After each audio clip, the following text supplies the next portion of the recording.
Hi, folks. Steve Urban here, founder and CEO at Riderflex. We hope you enjoy today's podcast. And as a reminder, please subscribe to the Riderflex show for updates on new episodes. And by the way, if you haven't already, check out the book we recently launched, The Riderflex Guide, Inspiring and Hiring, available for purchase on Amazon. And now, a quick word from our sponsor. Try the #1 marketing platform for small business. Everything you need from design to marketing to CRM. Learn more at marketing360.com. Marketing 360. Fuel your brand. Del Jolly on the Riderflex podcast. How are you, my friend? I'm doing well. How about you, Steve? Great to see you, bro. Great to see you. I don't know why we haven't gotten together in the last 12 months or however long it's been, but damn, got to get in your backyard at that cool farmhouse you got over in Longmont and get together soon. Yeah, I think the last time you stopped over, we had that concert in the yard, and that one of those bands, that string band, they're playing for, they opened for Mountain Yonder String Band. Is that what it is? I'm not a big blues guy, but yeah. They've been on tour. They're going to come back here in May, so might have to do another yard party and get you out here. Oh yeah, and I remember you saying first annual. And you're at the time you're like, I don't know, maybe we'll do another one. We'll see. So yeah, absolutely. Yeah, we'll come back. For the listeners that don't know, Dell's got this really cool property. Well, I'm going to give you the address right now. No, I'm just playing. Come on down, everybody. He's got this cool property in Longmont where it's several acres and just a great place to get together and fellowship, if you will, if I can use that word, and just enjoy each other. And yeah, awesome place. So what has been happening lately? Well, you know what? Before we do that, can you tell the listeners about you, the person, as much as you want to share? Because you have a beautiful family. You know, Jackie's awesome, great kids. I mean, just give a little bit of personal overview, if you don't mind, about Del before we get into business. Is that cool? Yeah. No, thank you so much. I'm one of the only Colorado natives anymore. It would seem like, born and raised in Denver. Went to Arvada West High School and all the things. Lived here pretty much my whole life, little stints in Arizona and Michigan and whatnot, but really love Colorado. I have 3 beautiful children, a 15-year-old daughter, 12-year-old son, and a 6-year-old daughter. Really enjoy seeing them grow up and all the joys of parenthood, as many people do. Avid outdoorsman like you, Steve. Love spending a lot of time outdoors. I do a lot of bow hunting with traditional archery equipment and our llamas. So my dad's an artist, and he takes llamas in the backcountry to do painting, and he's trained them up. And so I take them bow hunting in the fall, and so a lot of time outdoors. And I focus most of my energy now, though. I do a lot of jiu-jitsu. So I've been pretty heavy into jiu-jitsu for the last 6 years, almost not necessarily daily. I can't take it daily, but I'm getting in there 4 or 5 times a week.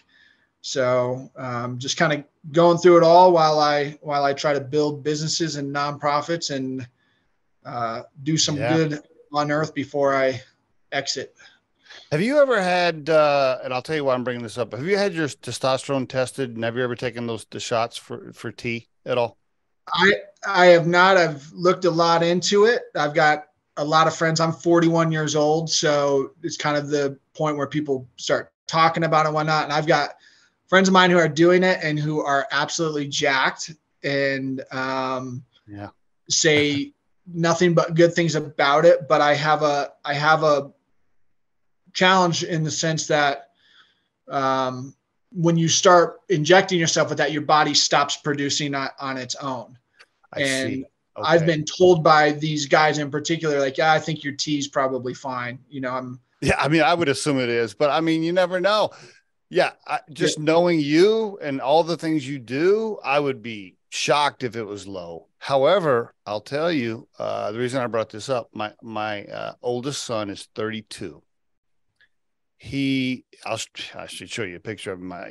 He's yeah, definitely jacked, but he was kind of jacked before. But anyway, he was like, man, I just don't have enough energy. And then his friends at the gym, they're all talking about it. All the guys at the gym were like, yeah, man, I'm taking the tee shots. And so he finally went and got tested. He was like 320, which is for a 32-year-old is kind of low. And he was taking them for 3-4 months. And he's like, Dad, I feel great. He's like, I feel like a Viking warrior. Yeah.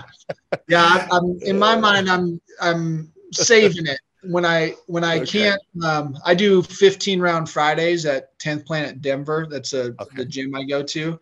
Okay. And, the moment I can't go through all 15 5-minute rounds and hang with the young guys, then I'll start looking into it. But I was rolling with this guy who's just an absolute thug and really, really tough kid.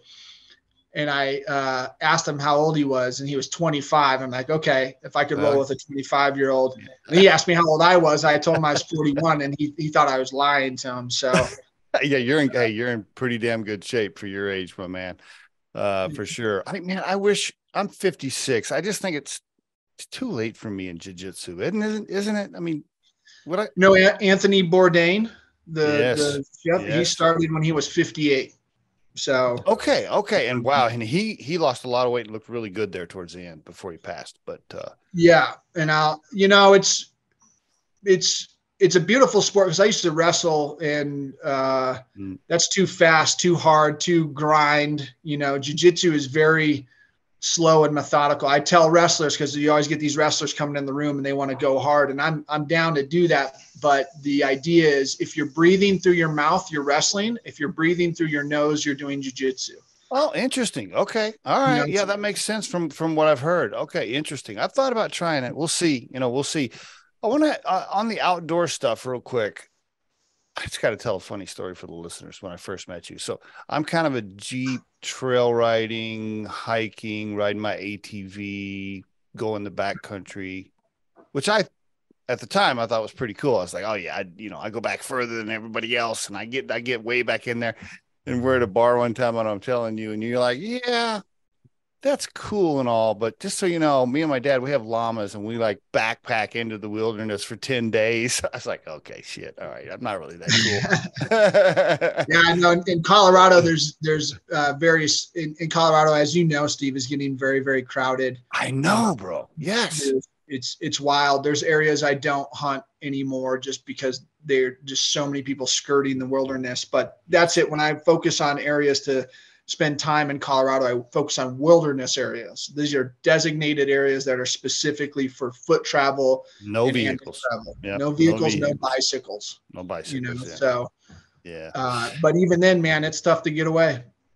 It is. Yeah, we could do a whole podcast on that. I am annoyed. Not that I don't like people, but man, if I work my way back in there for 4 hours and I try to get away from people, and then somebody pops around the corner, I'm annoyed by that. I'm like, God, man, can I? That's okay. It's okay to be. I think some of the best advice my dad ever gave me was spend some time alone in the wilderness. Yes, it's so awesome. It's so great. Yeah, alone, no one, no friends, not you and your wife, or by yourself. Yeah, I do it all the time. I do it all the time. I probably did 15 solo trips last summer. And I always come back just so refreshed mentally, physically, emotionally. It is a wonderful thing. We could do a whole podcast on it. But okay, so you live in Colorado now. You 3 beautiful children. By the way, your oldest daughter, I'll never forget the first time she met me. We were in your backyard. And does she still dissect people like pretty fast? When she meets somebody, she's kind of like, I'd say she's a very, very special young lady. She is so in tune and could speak to any adult and, quite honestly, hold a more interesting conversation than most. She was sizing me. She was sizing me up in the first 2 minutes. Even back then, she was like, okay, I got you figured out. Yeah, your kids are awesome. I saw that great post you did about your son the other day too. That was a great photo. Where were you? Where were you on that? He was standing on something. Actually, it was his friend who took that photo, and they were showing me these photos. I'm like, man, that's a sweet photo. Send me that, So Yeah, it was. That Yeah, was really cool. love them. Spent a lot of time with them, and it's great to be with them. Your early career, real quick. Let's just really touch just a little bit before you got into cannabis and entrepreneurship. Tell the listeners, kind of about your early career and what you thought you were going to do for a living, just really fast, maybe a couple of stops in there. Yeah, man. When I was going to college, it was for biology, and I wanted to be a wildlife biologist. I was doing internships at the Rocky Mountain Arsenal, where we were, doing telemetry studies on whitetail and mule deer, catching them, putting collars on them, tracking them, catching burrowing owls, and taking vials of blood for West Nile, those types of things. And like a lot of people, man, kind of got lost, and it got challenging for me. And I got a job with my uncle installing windows and whatnot, and start making some money and start getting paid. It starts kind of, changing some things when you're a young kid. It's the first time you'd have money, and long story short, I kind of bailed on that, which I'm okay with now, because what I do allows me more time to spend in the outdoors. But started doing a construction company, and it turned into eventually really flipping houses for real estate investment trusts. And they were buying every house in Colorado in 2008, 9, 10. At one point, my biggest client was buying 30 plus houses a week. Wow. And they've done a very good. They're still very great friends of mine. But we were flipping these projects for them. It was always a 3-bedroom, 2-bathroom. Every house got the same paint. Every house got the same faucets. Every house got the same carpet. It's called Colony American Homes. So that was the biggest client. And so I was doing that for a while, and it afforded me this property here in Longmont that we're talking about. I flipped this house for myself. And I was getting back into gardening, because my grandparents have big gardens in Michigan, and they have farms and hoop houses. And so I'd spend summers out there gardening, and finally moved out of our condo into this house and started gardening. And a friend of mine was like, hey, you really are into food and growing your own food, and you know how important that is compared to food that you buy at the store, or just kind of what that journey looks like. Why are you so against cannabis? Because at the time, so that's and at that time you were not a cannabis guy. You were not. Okay. All correct. Right. Yeah. Right. And this is 2015 ish. Had you ever tried it? Had you ever tried it? You had tried it. I tried it, and all the things, but I just got in my head somehow, some way that, weed is for losers, right? And I always say this, and it's embarrassing, but it's absolutely the truth. All the while drinking my ass off. You know what I mean? Yeah, totally. So like, weed's for losers, yet it's okay for me to drink a handle of Jack Daniels on a weekend. You know what I mean? So I kind of was thinking about that, and then I saw a documentary he told me about called The Culture High, and I just saw this dad fighting for his son who was having seizures, and the only thing that was working was cannabis. And I'm a very conservative guy, very libertarian, and the idea of the government telling me to do anything at all is totally. I thought, man, my values aren't really aligning, and cannabis should be a choice. And so that just kind of snowballed into a ton of things, I see. And so then you're still flipping houses. That's how you're still making money doing the construction, flipping houses at the time, as you're starting to ease into the cannabis knowledge, and you're kind of easing into that. What was the pivot point? What was the turning point, or the moment where you said, wow, I'm actually going to figure out a way to make a living and pivot into cannabis full time? What happened? Yeah, it's totally clear. I remember the day very clearly. I went to the Realm of Caring, which is Heather Jackson's organization, which you're familiar with. You've placed people there. Yep. And I went there and I visited these moms who told me the stories of what they were having to do to save their children from epileptic seizures. Why did you go to that first visit? Why did you schedule that first visit? Do you remember? I feel like I've always tried to figure out what was happening. I can't remember if it was, I was looking into cannabis and I saw, no, this is what it was. I was looking into cannabis at the time. I had some friends who were fighting in the UFC. Okay. And I saw this campaign that the Realm of Caring was doing with Jake Plummer, my now current business partner, Okay. and other NFL players around CBD for chronic traumatic encephalopathy, Okay. and All right. There it my is. friends Okay. who were fighters I thinking, see. wow, they're getting concussions too. And so I went down there because they were having a golf tournament in this campaign and I wanted to just learn more. Okay. All right. But then when I saw what these moms were doing for their kids, it was just like, holy smokes. I spent the day there, felt emotions I hadn't felt in a very long time. Okay. Came home, and for whatever reason, my family wasn't there. They're always home, but for whatever reason they weren't. And so I was doing some stuff. And when they came in, I remember, and this is my daughter who you referred to was, probably 6, 7 years old. And I just remember them coming in and them asking me how my day was. And I just started breaking down crying. Really? Wow. I was just so grateful for their health. And I was so angry at what these moms had to do just to access a plant, and a deep realization that I was part of the problem. Every time I said weed is for losers, or, that's bullshit, don't do that, I see.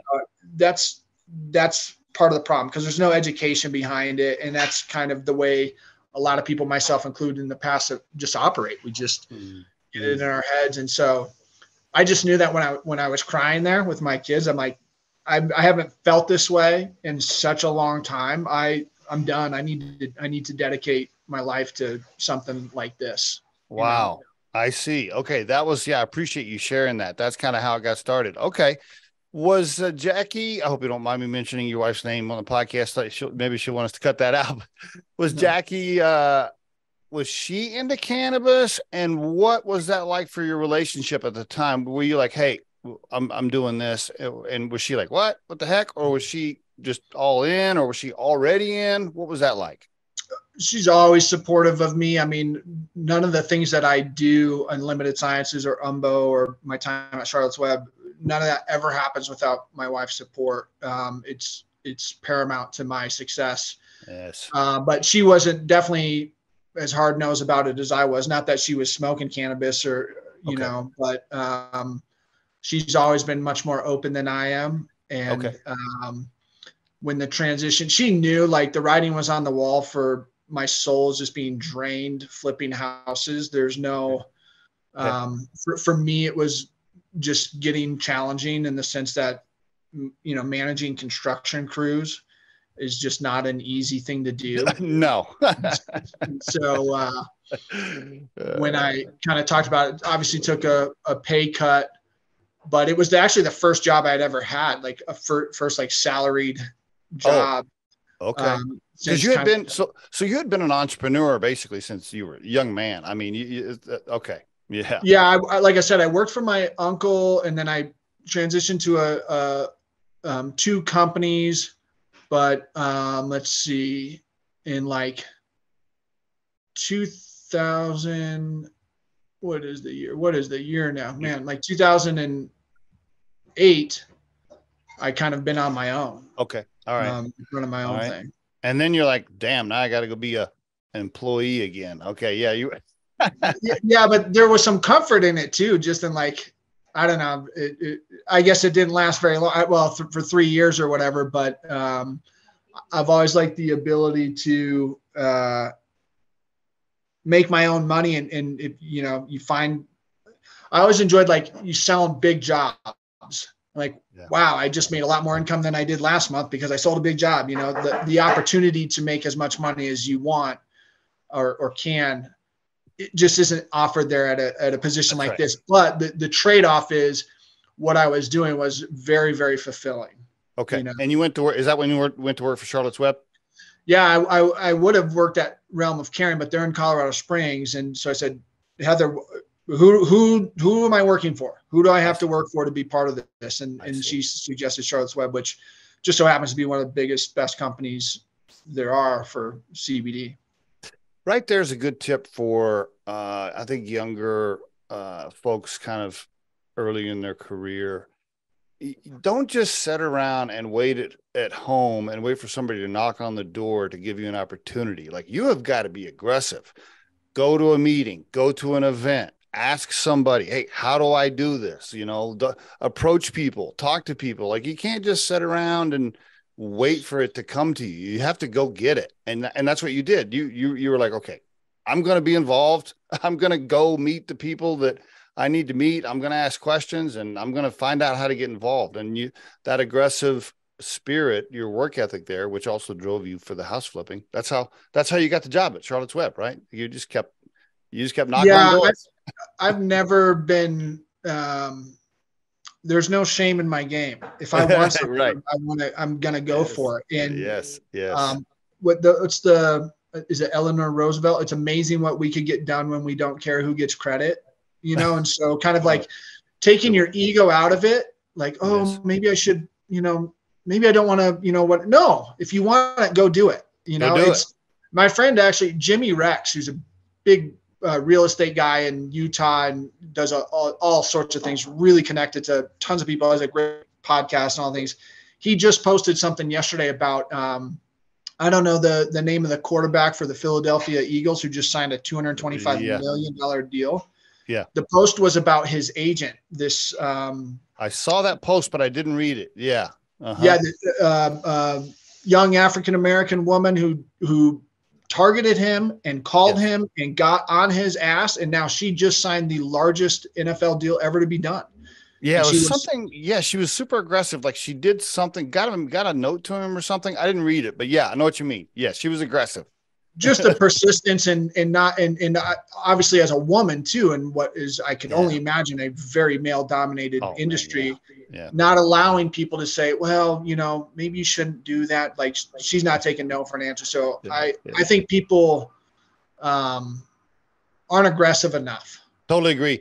So you get into Charlotte's Web. Now you're in the industry. Now you're learning. Now you're meeting people. Were you thinking already? Were you like, okay, this is cool. I'm here to learn and meet people and kind of get entrenched in the industry, but I'm going to do something on my own from an entrepreneur perspective or from a business owner perspective. Did you have that goal right away? No, I did not. Okay. I love my time at Charlotte's Web. I was very fulfilled. I could have seen myself work there for a very long time. Okay. But things changed, as all businesses do. Kind of some level of the mission driven aspect of children with epilepsy, kind of fell by the wayside. I mean, straight up. And that's kind of something that happens when you go public, and you've got to be a wider market and all the things there. But again, great company, great cause, but there's only so much advocacy work you could do. I'm an advocate. I'm a Molotov cocktail wheeling rider in my heart, so it kind of just changed. And when it did change, it was just challenging for me. A lot of turnover there, a lot of new people coming in, and some of the spirit was lost. And while that was happening, was there a pivot for you personally into psilocybin and mushrooms and your interest? Was that kind of all happening kind of at the same time? You were losing. Yeah. Talk to me about that. I was working on some things for Charlotte's Web, and then on November 11th, 2017, I had a psychedelic experience that shifted absolutely everything for me. Wow. And that was the day I knew that I needed to step away and do something else. Tell me about it. Can you share the story? Yeah, I was invited to a ceremony using a psychedelic called 5-methoxydimethyltryptamine. This is called 5-MeO DMT is what it's called. Not to be confused with what Joe Rogan talks about as DMT. That's dimethyltryptamine, completely different. This is a substance that is A mushroom extracted. substance comes from mushrooms. Okay. Yeah. No, No. it does not. It does not come from mushrooms. It comes from a toad. It's an Okay. amphibious toad who Okay. you vaporize this, and this was something that was very new to me. There's a lot of studies being done around this. There's we could dive in that in a moment, but so I went to this ceremony and I had this experience, and it was right then and there. It was as though if, oh, that is what I've been looking for 35 years. Wow. I mean, it was so crystal clear, and all it was just the realization of like who we are and what we truly are here to be. And it's kind of like reading comprehension. When someone says, we're all one, people say that. And there's some understanding like, yeah, we are all one. We all just the human family. This is the comprehension of that, where you fully comprehend that. And it's was crystal clear. And so you don't strike me as the type of guy that gets scared too easy, from what I know about you. But were you a little nervous? Like, were you like, okay, I'm a little nervous doing this? Or were you like, let's go for it? If there's no reservation in doing this and you have any idea of what it is, then you're a lunatic. Okay. It's the Mount Everest of psychedelics. It makes eating a handful of mushrooms seem like, putting a little salt on a steak. It's very different. And for the listeners, can you describe, I know it's hard to describe, but how would you compare it to, I don't know, getting pretty stoned from just cannabis? Like, is it just, how would you describe it? Because I've never done it, so I don't know. But how would you describe it to the commoner? So when you inhale this, it's very, very interesting for me. The first thing I noticed was time, and the fact that it did not exist, where it was very clear that there was no linear time. Okay. And then you break into millions of particles and you dissipate into the universe. And really, wow. Okay. It's an incredibly powerful substance. Certainly not for the faint of heart. Because do you say that because some people freak out and have a bad reaction? Is that why you say that? Or no? It just disrupts lives.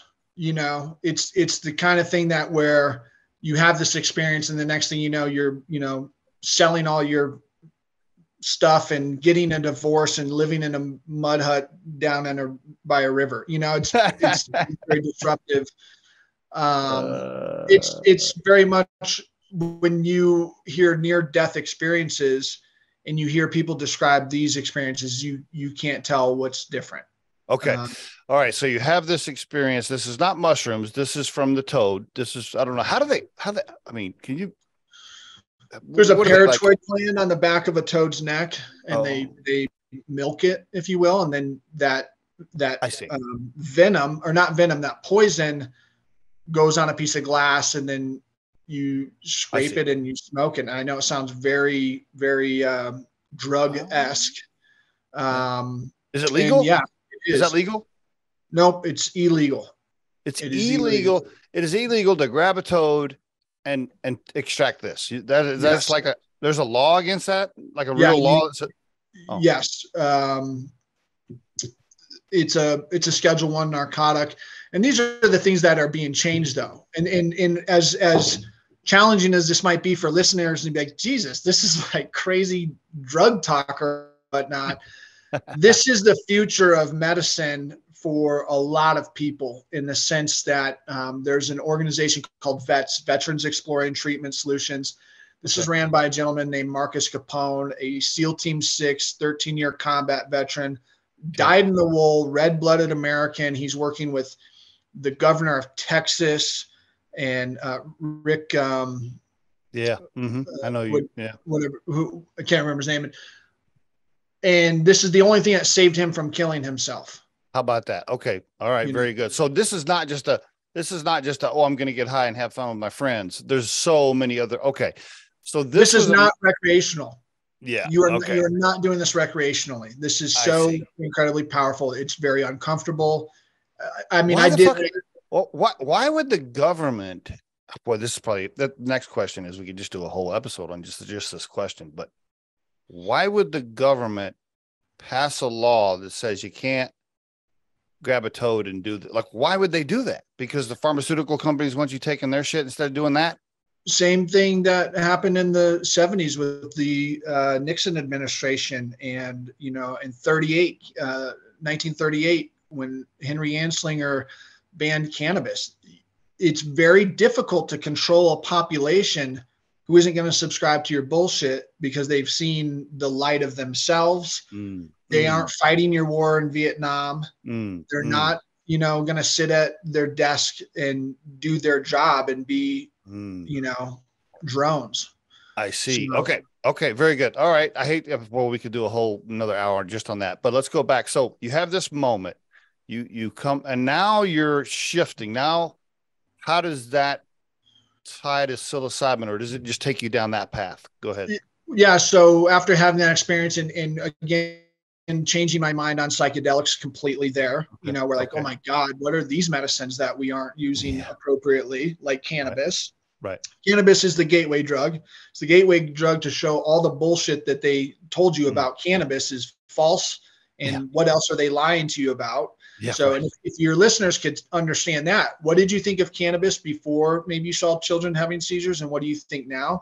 Well, same thing goes for mushrooms. Same thing goes for toad. Same thing goes for a lot of these substances. But I just knew that this was where I needed to go. And it just so happened that Kevin Matthews was starting the Decrim Denver campaign, which was the very first legislation that was passed to decriminalize psilocybin use in the city of Denver. And that happened on May 7th, 2019. So I got together with him in early 2018 and started volunteering and working towards that campaign. And we won. And that is what is, in my opinion, invoking all of this movement towards psychedelics now. Before that happened, it was kind of, very taboo and people weren't talking about it. Now there's, psych science happening in Denver in June, the largest psychedelic conference at the Denver Convention Center, so.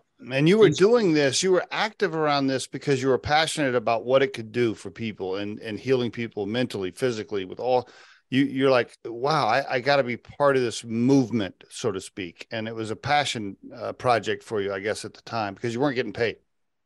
Not getting paid and paying money to do it. And the idea that I still adhere to, and it is so damn important for people to understand, we have got to decriminalize these substances before we legalize them, before we implement rules and regulation where, guess what? The government, who has told you these are terrible for you, now you're going to put them in control and tell them when and how you can take them. And so my legacy, going back to my kids, I want them to look back and say, yeah, my dad was fighting for decriminalization for a very long time. Should we decriminalize all drugs? Would you vote for that? Yes, 100%. And this is the drug war is a failed war. It's statistically been proven time and time again. There's a book called Chasing the Scream by Jonah Hari. Very good description of what the drug war is doing. But all this lip service to Black Lives Matter and wanting to support our BIPOC brothers and sisters, yet we still are all down for the drug war. This is who is affected by this. This is who is affected by these laws. And it's very apparent they were put in place to create these gaps. And when you have Black youth in an inner city has no options to make money but to sell drugs, where they get caught up in that culture, and then they get a charge for a felony drug trafficking. Mm-hmm. You put them in jail, they get out, and you also make them a felon. So now they can't get a job. What are they going to do? How are they going to make money? They're going to sell drugs. Yeah. There's so many backwards ass things about drugs, and it's not working. The opioid epidemic is turning into fentanyl and all these other really, really terrible things. And yeah, wasn't fentanyl killed more people last year in the U.S. than anything else, and I don't think nobody talks about it. Right. It's very, very silly. And you know what's most interesting though? The cure for this fentanyl addiction and opioid addiction is a psychedelic called iboga. Is that a mushroom, or what is that? This is an African root vine. That is a very, very intense experience as well. It's a 40-hour trip. This has the ability to stop opioid addiction in its tracks, where the challenge for people who are addicted to opioids is the withdrawals. They can get off for a day or whatnot, but then when they start to withdraw, it's so physically painful and terrible. Mm-hmm. They go back to it. This stops that. This interacts with neurons in your brain that stops those receptors from craving. And it will be everyone will know what it is in 15 years. I'll tell you that. But right now the pharmaceutical companies are crushing it because they're like, what you talking about, man? Don't be taking my customers away. We need those addicts. Right. Well, and that's, it's a national security crisis. And we don't understand that, but we're starting to learn that. So much change is happening right now. And I know a lot of people might think this is just crazy talk, but it's the truth. These are things that are happening. The crazy talk is, I'll use my own mother, for example. The crazy talk is listening to a 78-year-old that's been brainwashed that opioids are fine, but this other stuff is evil. And they just have no idea, and all they're told from the media or from the government what to believe. That's the crazy part. My mom was in pain recently, and she's popping opioids, and she's like, oh, I'm just taking these, and then I took an extra one, and sometimes I take this.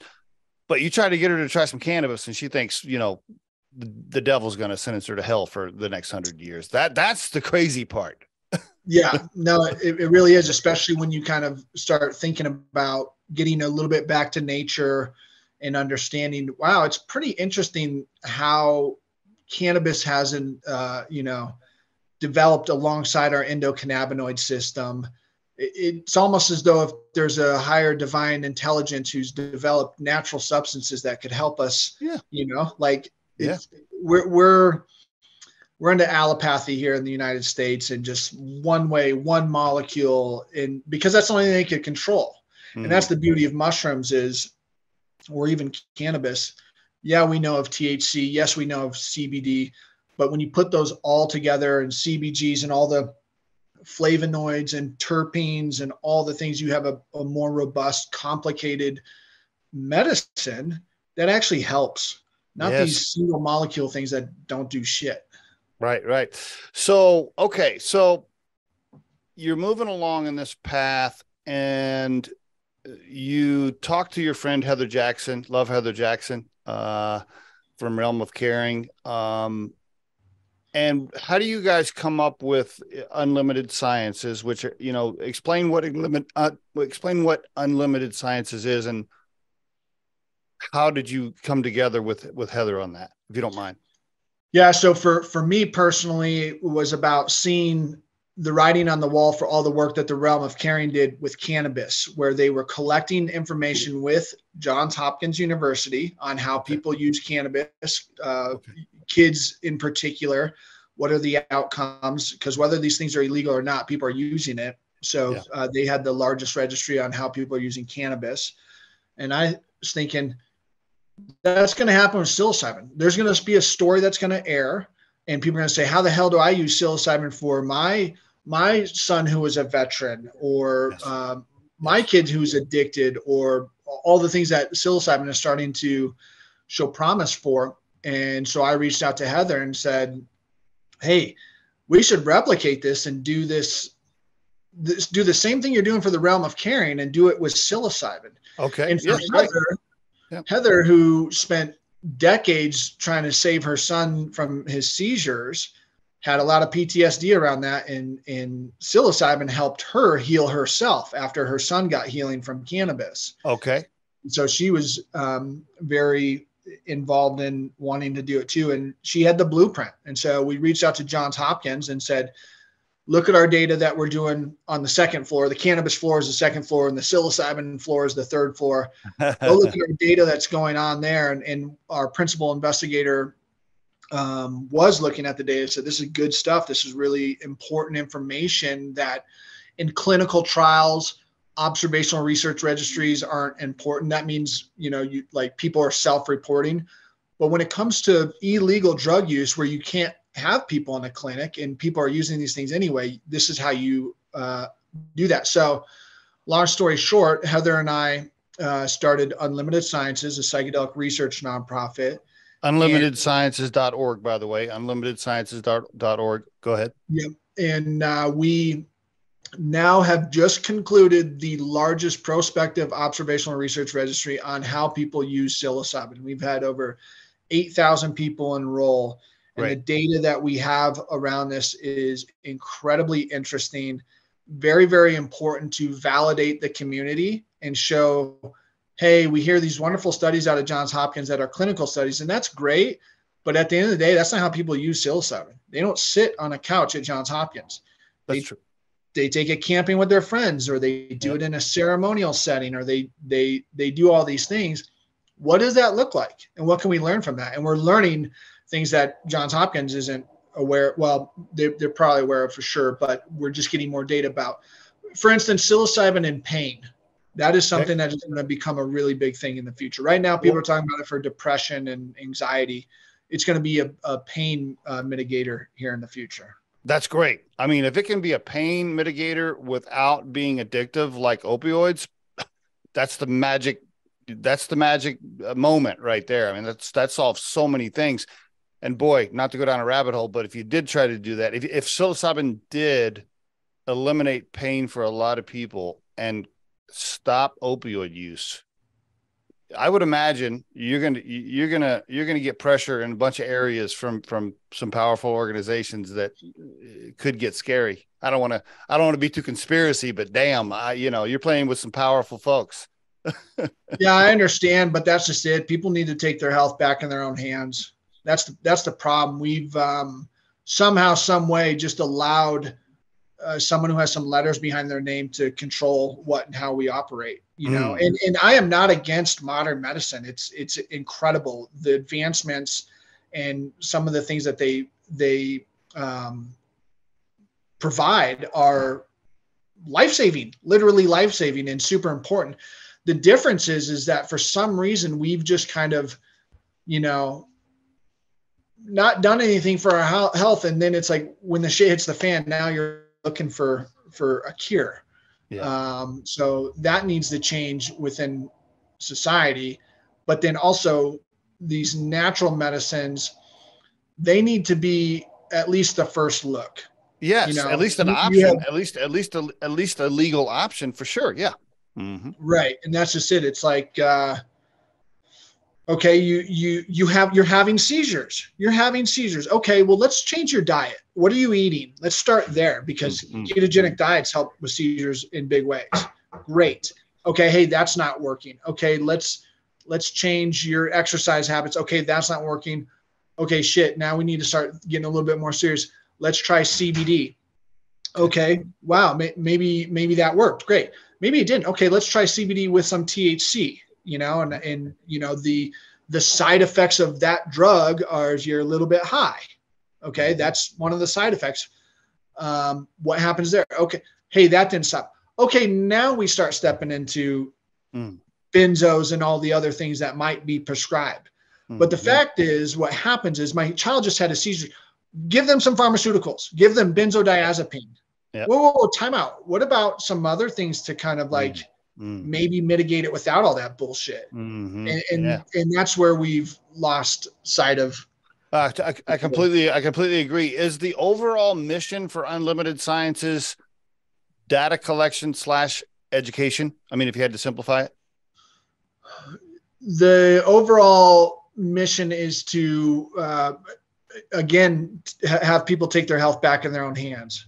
Okay. So providing information so they could do that. We say learning, healing, and expanding. Okay. Right now, psychedelics are very much being used for healing, and therefore we're learning about them. Eventually, we'll be able to expand with them. We'll be able to solve wicked problems by using these things. So, are you going to open up? Are you going to open up call centers or help centers, or are you going to do it like Realm of Caring, where people can call and say, "I want to try psilocybin, but I don't know what the hell I'm doing"?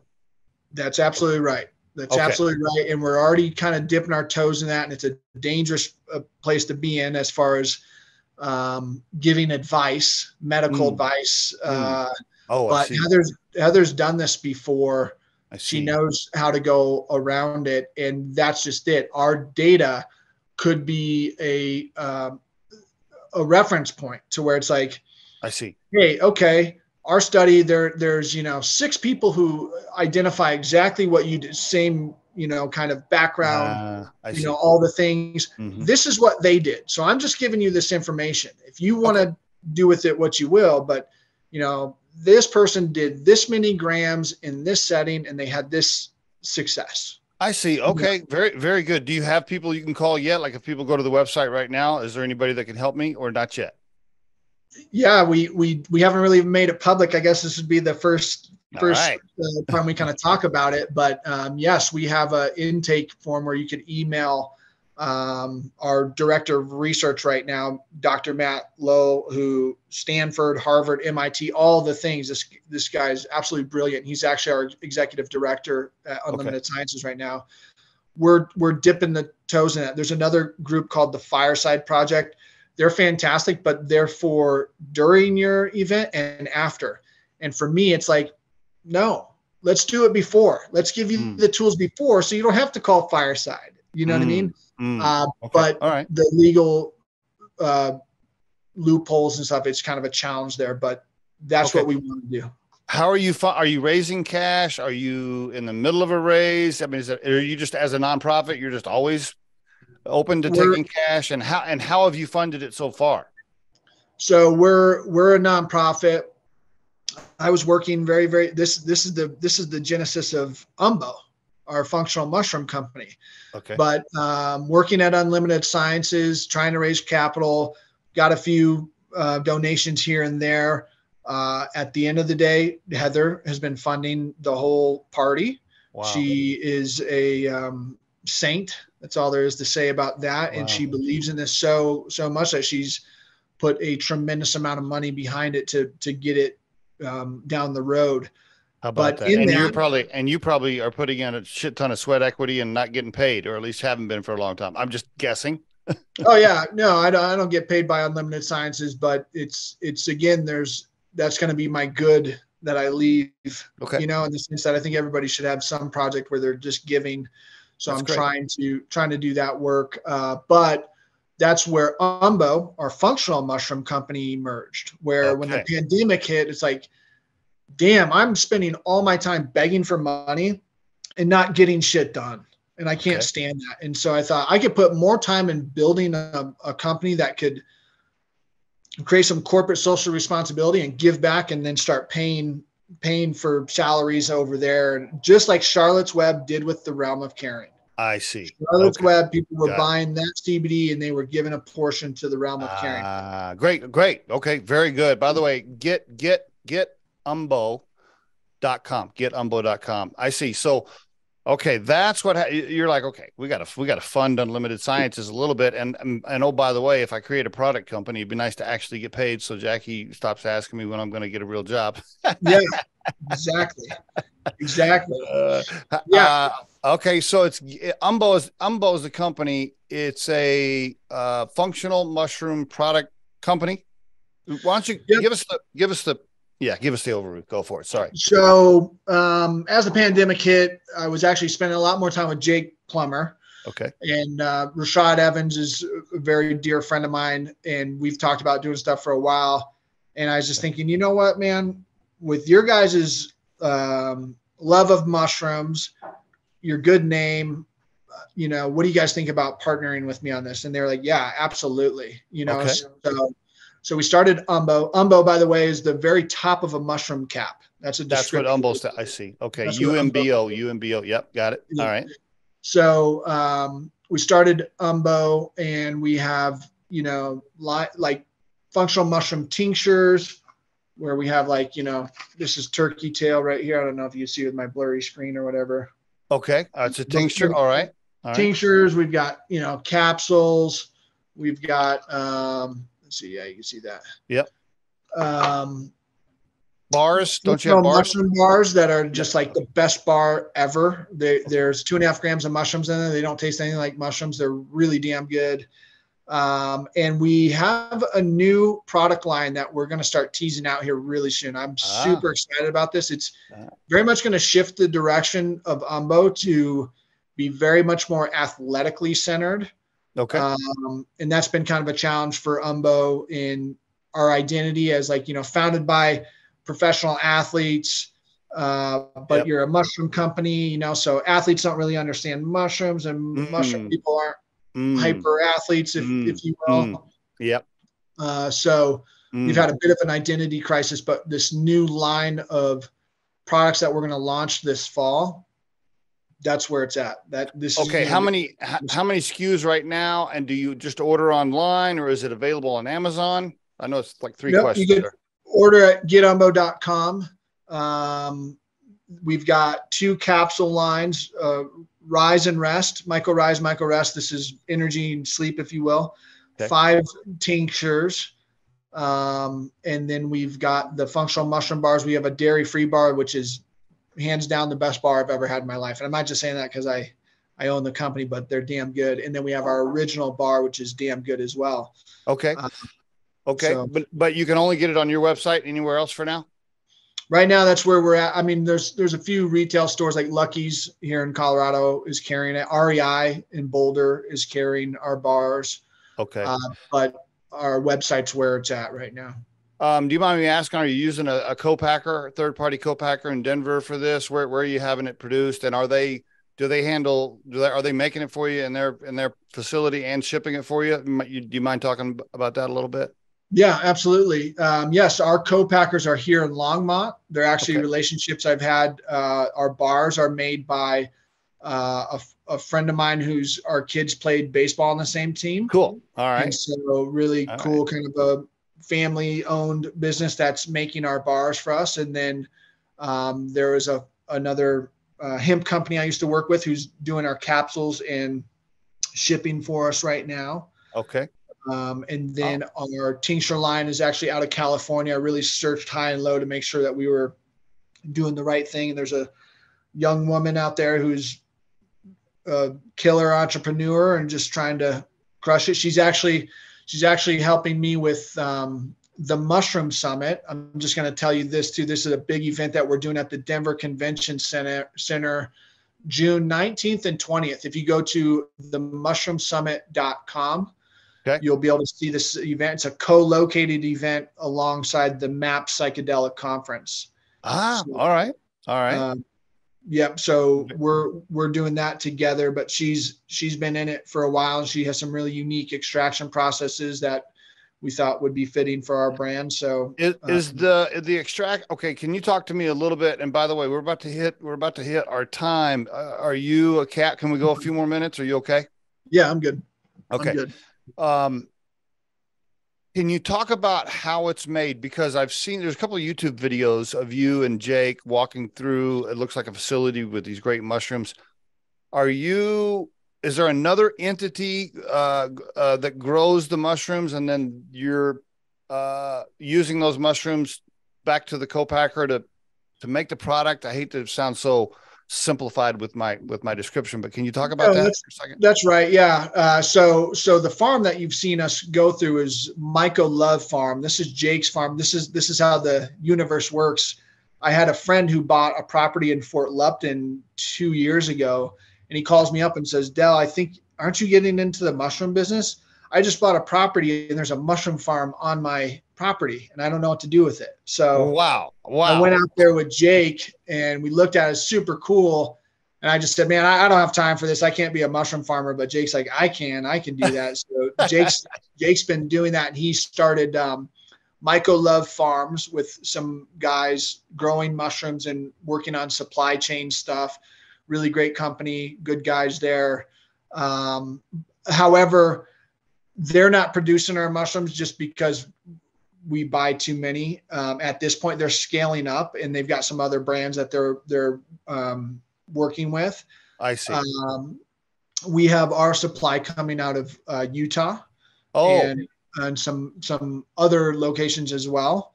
I see. Okay. So we've really diversified our supply chain because COVID should teach you that. Don't rely on one source. Or isn't that so true? Now, the listeners might be thinking, well, are these like illegal mushrooms you're bringing in from Utah? And can you explain the difference between functional and psychedelic? Yeah. So I tell people there's 3 categories of mushrooms. There's gourmet mushrooms, functional mushrooms, and medicinal mushrooms. Okay. Gourmet in not all mushrooms, like lion's mane lives in all these categories. So it's not a hard and fast, like, oh, that's only a functional mushroom. But just for your understanding, button mushrooms that you buy at the grocery store, portobello, something you find on the pizza, like that's your gourmet mushroom. Those are the types of mushrooms that people are looking at as gourmet. You think that functional mushrooms are reishi, lion's mane, cordyceps, shiitake. Well, shiitake's gourmet as well. But for instance, like reishi, this is a mushroom that's been used for thousands of years in Eastern cultures. You can't eat it. You have to extract it, so there's a lot more that goes into it than just cooking it and eating it, right? So that's your functional mushroom. These are 100% legal and have been. And, like I said, we sell our bar at REI. And then as psilocybin mushrooms, psychedelics continue to gain footing, that will be labeled as medicinal mushrooms. I see. And are you already working on product lines for that? Are you already?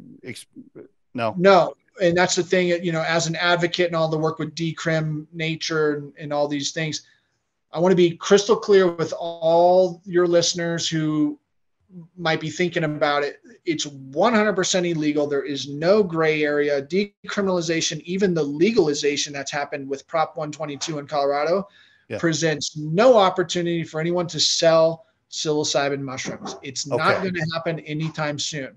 Okay. If you want to get involved in that, I mean, I don't even know where to tell you to go because it's not going to happen anytime soon. None of the legislation that we work to pass has anywhere where someone could sell that to people. So for the listeners, what was passed was what? I can have it, but I can't make it. I can't sell it, but I can just have some. Is that what was passed? Prop 122 decriminalize. That means that if you have a reasonable amount of psilocybin in your possession, what's reasonable? That's something that wasn't hyper defined. But if you have 1/8 of mushrooms containing psilocybin on your persons, no police funds can go towards prosecuting you for that. That's the law in Colorado right now.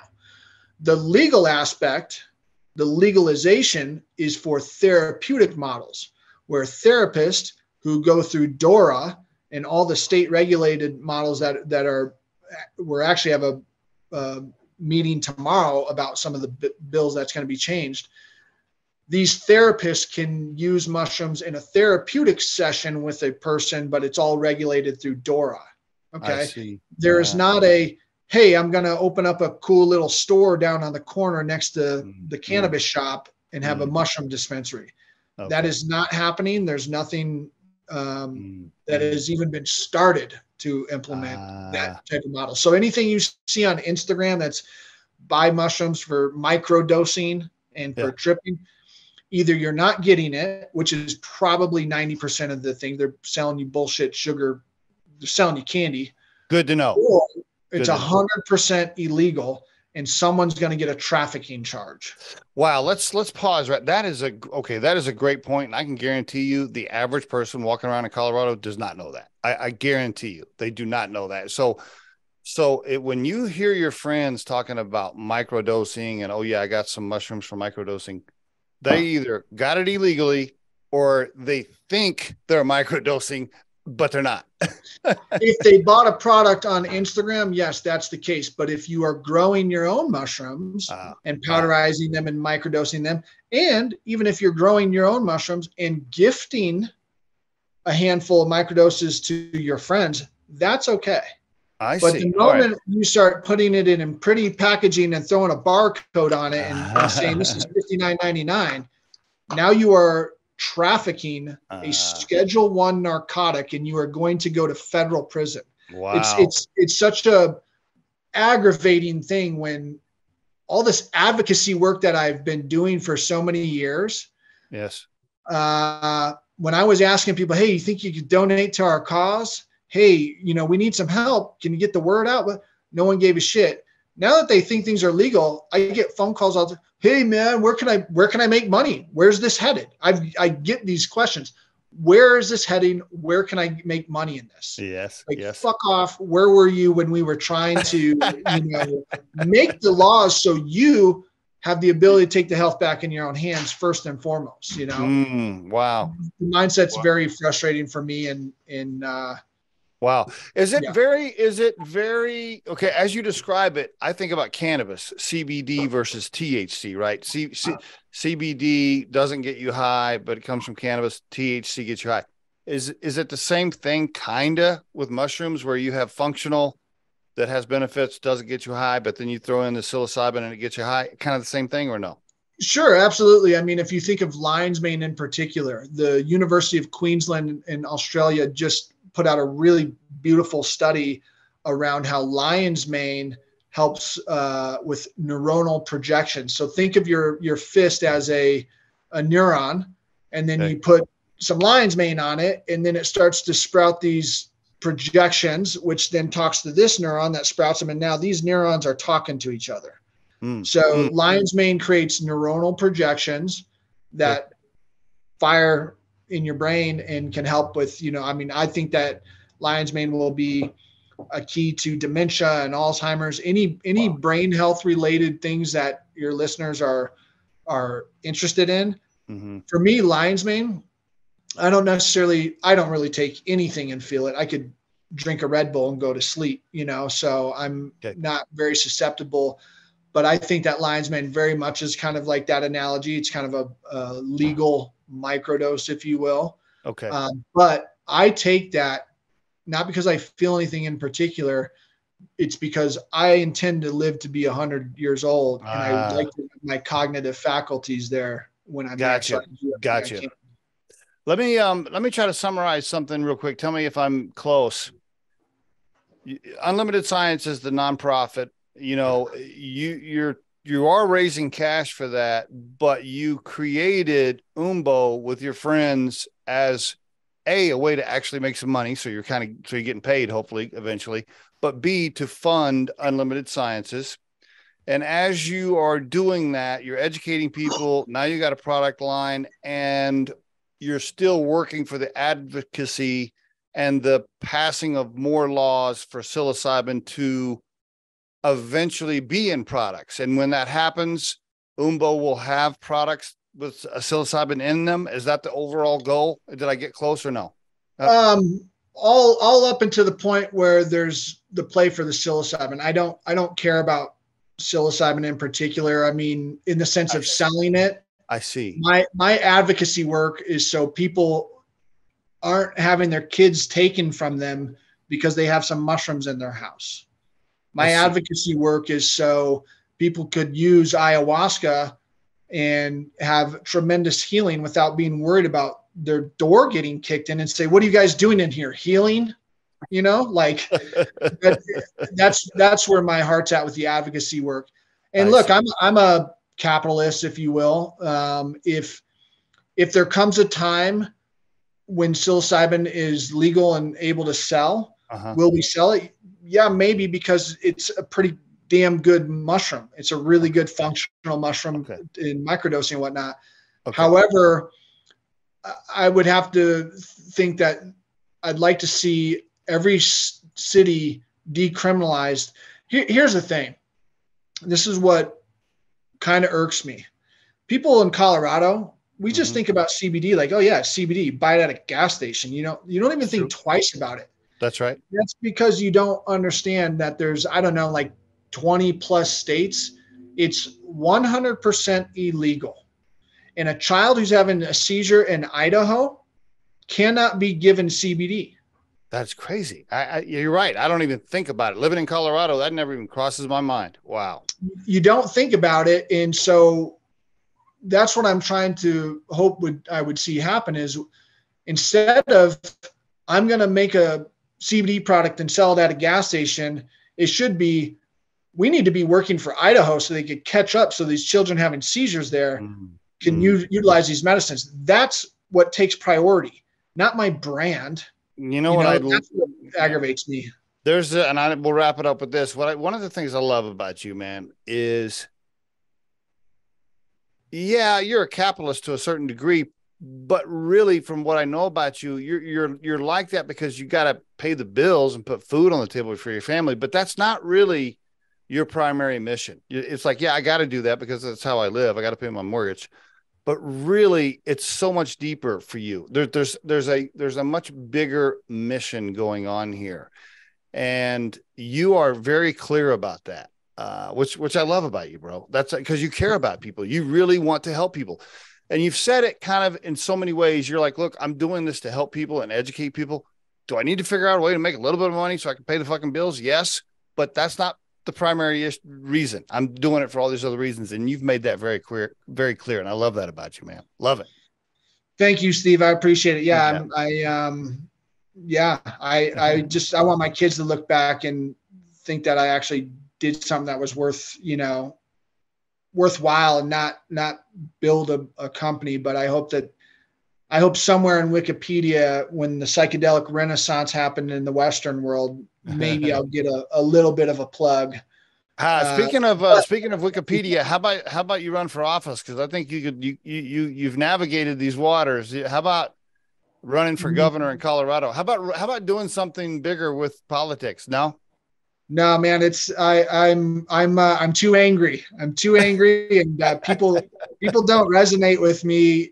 I think the only people if you spend enough time with me, people like me. But when I first come off, I'll say whatever I need to say immediately, and so I'm not very good at politicking. And I'm sure you could find some other podcasts where I've said some pretty terrible things. I guess I just self-admitted to a bunch of drug use too. So, well, I'd vote for you. I would help with your campaign. Dale, thank you so much. Congratulations on everything you're building, and thanks for sharing your story. I appreciate it, man. Yeah, I appreciate you, Steve. Thank you so much.